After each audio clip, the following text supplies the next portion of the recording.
दोस्तों, भारत आज तेजी से तरक्की कर रहा है और इस डेवलपमेंट की एक निशानी वो सभी मेगा प्रोजेक्ट्स हैं जिनका काम 2023 में खत्म हुआ है या फिर जिनमें अभी काम चालू है और आने वाले समय में ये भी हमारे इंफ्रास्ट्रक्चर और इनडायरेक्टली हमारी जीडीपी ग्रोथ में काफी कंट्रीब्यूट करने वाले हैं। और आज की इस वीडियो में हम ऐसे ही कुछ बड़े मेगा प्रोजेक्ट्स के बारे में जानने की कोशिश करेंगे, तो अंत तक बने रहिएगा हमारे साथ। लेकिन वीडियो शुरू होने से पहले अगर आप चैनल पर नए हैं या आपने अभी तक चैनल को सब्सक्राइब नहीं किया है तो चैनल को सब्सक्राइब करना और बेल आइकॉन दबाना बिल्कुल न भूलें। Number 1, project Himang. शायद आपने बॉर्डर रोड्स ऑर्गेनाइजेशन यानी बीआरओ के बारे में तो सुना ही होगा दोस्तों, जो अपनी रोड कंस्ट्रक्शन के अलावा रोड्स पर लगाए गए क्रिएटिव वार्निंग साइंस के लिए भी काफी मशहूर है। बीआरओ ने एक बहुत बड़ा प्रोजेक्ट हाथ में लिया है जिसका नाम है प्रोजेक्ट हिमांग, जिसमें वो दुनिया की पहली ग्लेशियर रोड बनाना चाहते हैं जिसके ऊपर से गाड़ियां गुजर सकें। ऐसा पूरी दुनिया में पहले कभी नहीं हुआ है और ये रोड लद्दाख के ईस्टर्न रीजन में बनाई जाएगी। इसे करीब 17,800 फीट की ऊंचाई में बनाया जाएगा और इस प्रोजेक्ट का मकसद कनेक्टिविटी को बढ़ाने का है। अब वैसे तो ये काफी खतरनाक प्रोजेक्ट भी है, लेकिन अगर ये सक्सेसफुल हो जाता है तो फिर ग्लेशियर्स तक पहुंचने का रास्ता भी काफी आसान हो जाएगा और एयर ग्लेशियर्स का एक्सेस भी हमें मिल जाएगा, जहां जाना मौजूदा समय में संभव माना जाता है। रोड बनाना तो एक प्रॉब्लम है ही, लेकिन इसके साथ परेशानी ये भी है कि साल भर में कभी यहाँ पर स्नो गिरती है, कभी टेम्परेचर बदल जाता है, जिस वजह से ये काम और भी ज्यादा मुश्किल हो जाता है। Number 2, Chenab rail bridge. दोस्तों, चेनाब रेल ब्रिज जो कि जम्मू एंड कश्मीर की यूनियन टेरिटरी में बनाया जा रहा है और वो बनने के बाद दुनिया का हाईएस्ट रेलवे ब्रिज होगा। उधमपुर, श्रीनगर और बारामुल्ला को जोड़ने वाला ये ब्रिज करीब 1315 किलोमीटर लंबा होगा और सी लेवल से 359 मीटर की ऊंचाई पर बनाया जाएगा, जो लगभग बुर्ज खलीफा की आधी हाइट से थोड़ा सा ही कम है। इस ब्रिज को बनाने में सरकार करीब 1482 करोड़ रुपए खर्च कर रही है और माना जा रहा है कि इसकी design speed 100 kilometre per hour होगी और ये अगले 120 साल तक मेंटेनेंस के साथ ऐसे ही टिका रह सकता है। इस ब्रिज का मेन मकसद यहाँ के लोगों की जिंदगियों को आसान बनाना है, जो कि वेदर कंडीशंस के कारण ट्रैवल नहीं कर पाते हैं। साथ ही इस ब्रिज की वजह से जब यहाँ कनेक्टिविटी बढ़ेगी तो फिर प्राइवेट इन्वेस्टमेंट्स भी यहाँ पर आ जाएंगी, जिससे कि इस रीजन को भी इकोनॉमिकली प्रोग्रेस करने में मौका मिलेगा। सरकार का कहना है कि 2023 के अंत तक ये प्रोजेक्ट पूरा हो जाएगा और 2024 से ही इसमें ट्रेन चलना शुरू हो जाएंगी। Number 3, Mumbai to Delhi expressway. दोस्तों, हमारी लिस्ट में तीसरा बड़ा प्रोजेक्ट है दिल्ली मुंबई एक्सप्रेसवे, जो कि करीब 1350 किलोमीटर का होगा। इस प्रोजेक्ट की शुरुआत 2019 में ही हो गई थी और माना यह भी जा रहा है कि इसमें 1,03,000 करोड़ रुपए खर्च होंगे।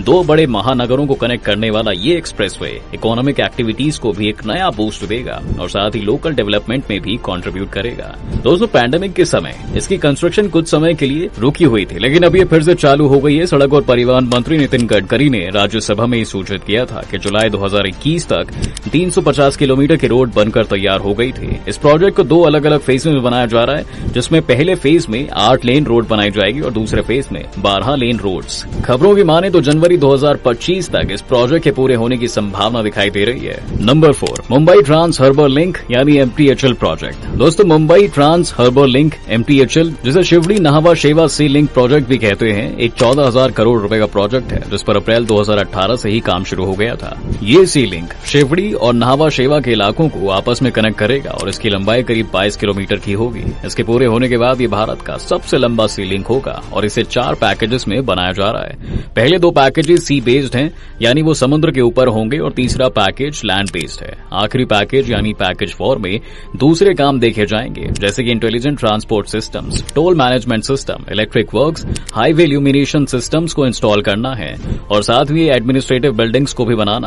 MMRDA के चीफ SVR श्रीनिवास का कहना है कि प्रोजेक्ट 93% कंप्लीट हो चुका है और इसे भी हम दिसंबर 2023 तक लॉन्च होते हुए देख सकते हैं। Number 5, supernova Spira. दोस्तों, सुपरनोवा स्पिरा एक एस्पिरेशनल प्रोजेक्ट है जिसका एम है कि वो भारत की सबसे बड़ी रेजिडेंशियल बिल्डिंग्स बनाए। नोएडा के सेक्टर 94 में इस मेगा प्रोजेक्ट को बनाया जा रहा है और कहा जाता है कि ये एक मिक्स्ड यूज टावर होगा, जिसमें रेजिडेंशियल पर्पसेस के साथ साथ मुमकिन है कि दूसरे कामों के लिए भी इसे यूज किया जाएगा। इस बिल्डिंग में करीब 80 फ्लोर्स होंगे और इसकी ऊंचाई 300 मीटर की होगी।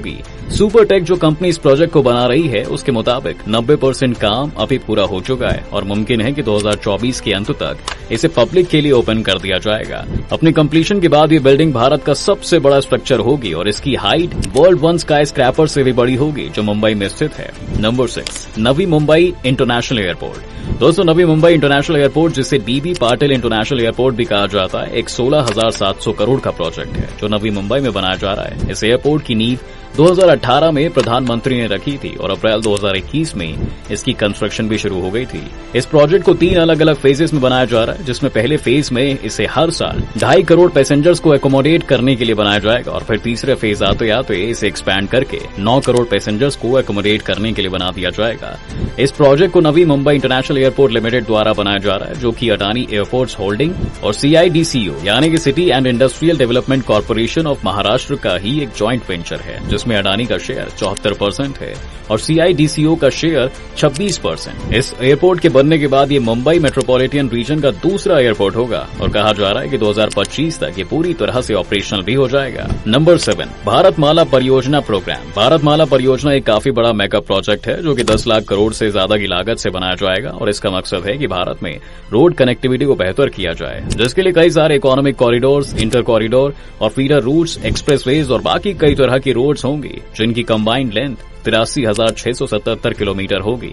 इस प्रोजेक्ट में महाराष्ट्र, गुजरात, राजस्थान, हरियाणा और पंजाब जैसे स्टेट्स में हाईवेज बनाए जाएंगे, जिसके बाद ये पूरे हिमालयन बेल्ट की तरफ बढ़ेगी, जहां पर जम्मू एंड कश्मीर, हिमाचल प्रदेश, उत्तराखंड के इलाके भी हैं और इस प्रोजेक्ट में नॉर्थ ईस्ट पर काफी ध्यान दिया गया है। दोस्तों, इस प्रोग्राम के अंडर इन हाईवे रोड्स के कई पोर्शंस पहले यूपी और बिहार को टच करेंगे, फिर वेस्ट बंगाल, सिक्किम, असम, अरुणाचल और आखिर में मणिपुर के इंडो म्यांमार बॉर्डर और मिजोरम तक भी जाएंगे। इस प्रोजेक्ट को 7 फेजेस में बनाया जाएगा, जिसमें से पहला फेज कंप्लीट हो चुका है और इसमें दिसंबर 2022 तक 34,800 किलोमीटर की रोड्स बनकर तैयार भी हो गई थी। Number 8, Sagarmala project. Sagarmala project में भारत की 7500 किलोमीटर लंबी कोस्ट लाइन को डेवलप करने का प्लान बनाया गया है और ये प्रोजेक्ट करीब 8.5 लाख से 11 लाख करोड़ में बनकर तैयार किया जाएगा। अब दोस्तों, ये कोई सिंगल प्रोजेक्ट नहीं है, बल्कि इसमें road construction, rail connectivity, 14 coastal economic zones और कोस्टल इकोनॉमिक यूनिट्स का बनाया जाना भी शामिल है। इसके अलावा सभी पोर्ट्स के बीच में रोड्स और रेल से कनेक्टिविटी बढ़ाई जा रही है। जी हां दोस्तों, मल्टी मॉडल लॉजिस्टिक पार्क्स और पाइपलाइंस एंड वाटरवेज को भी डेवलप किया जा रहा है। इस प्रोजेक्ट से सरकार करीब 1 करोड़ डायरेक्ट और इनडायरेक्ट जॉब्स भी जनरेट करने वाली है और ministry of ports, shipping and waterways का ये फ्लैगशिप प्रोजेक्ट माना जा रहा है। 2021 तक इस मेगा प्रोजेक्ट से जुड़े हुए 802 सैंक्शन प्रोजेक्ट्स में से 172 बनकर तैयार हो गए थे, जिसमें 13 रोड कनेक्टिविटी प्रोजेक्ट्स थे और 28 रेल कनेक्टिविटी प्रोजेक्ट्स। दोस्तों, इस पूरे प्लान को एग्जीक्यूट करने में सालों का समय लगेगा। 2035 तक ये उम्मीद की जा रही है कि ये प्रोजेक्ट फाइनली कंप्लीट हो चुका होगा। Number 9, Ken Betwa river link project. दोस्तों, Ken Betwa river link project पहला रिवर इंटरलिंकिंग प्रोजेक्ट है जो कि बुंदेलखंड रीजन के लिए एक वरदान साबित होने वाला है। इस प्रोजेक्ट में मध्य प्रदेश की केन नदी के सरप्लस पानी को यूपी के बेतवा नदी में ट्रांसफर कर दिया जाएगा, जिससे कि वहां सूखा न पड़े और एग्रीकल्चर एक्टिविटीज हो सके। ये दोनों ही नदियां यमुना नदी की ही ट्रिब्यूटरीज हैं और इनके बीच में 221 किलोमीटर की एक केन बेतवा लिंक कैनाल और 2 किलोमीटर की एक टनल भी बीच में बनाई जाएगी। ये पूरा प्रोजेक्ट करीब 44,650 करोड़ का है, जिसके लिए सरकार ने दिसंबर 2021 में अप्रूवल दिया था। इस प्रोजेक्ट के कारण करीब 10.62 लाख हेक्टेयर जमीन को सिंचाई के लिए पानी मिलेगा और साथ ही 62 लाख लोगों को पीने का पानी भी इससे मुहैया करवाया जाएगा। इसके साथ साथ जल शक्ति मंत्रालय का कहना है दोस्तों कि ये प्रोजेक्ट 103 मेगावाट की हाइड्रो पावर एनर्जी और 27 मेगावाट की सोलर इलेक्ट्रिसिटी को भी जनरेट करेगा। सरकार के मुताबिक इस प्रोजेक्ट को पूरा करने में करीब 8 से 9 साल तक का वक्त लग सकता है और अगर हम डिलेज को भी फैक्टर इन कर लें तो 2030 तक आपको ये पूरा प्रोजेक्ट कंप्लीट होता हुआ दिख जाएगा। दोस्तों, ये थे वो मेगा प्रोजेक्ट्स जिन्हें आने वाले सालों में आप देखेंगे। आपको इनमें से कौन से प्रोजेक्ट के कंप्लीट होने का सबसे ज्यादा इंतजार है, हमें हमारे कमेंट सेक्शन में लिखकर जरूर बताएं। उम्मीद है आपको आज की इस वीडियो में काफी कुछ नया मिला होगा। अगर आपको ये वीडियो पसंद आया है तो वीडियो को लाइक करें और अगर आप इस चैनल पर नए हैं तो जाने से पहले चैनल को सब्सक्राइब करना ना भूलें।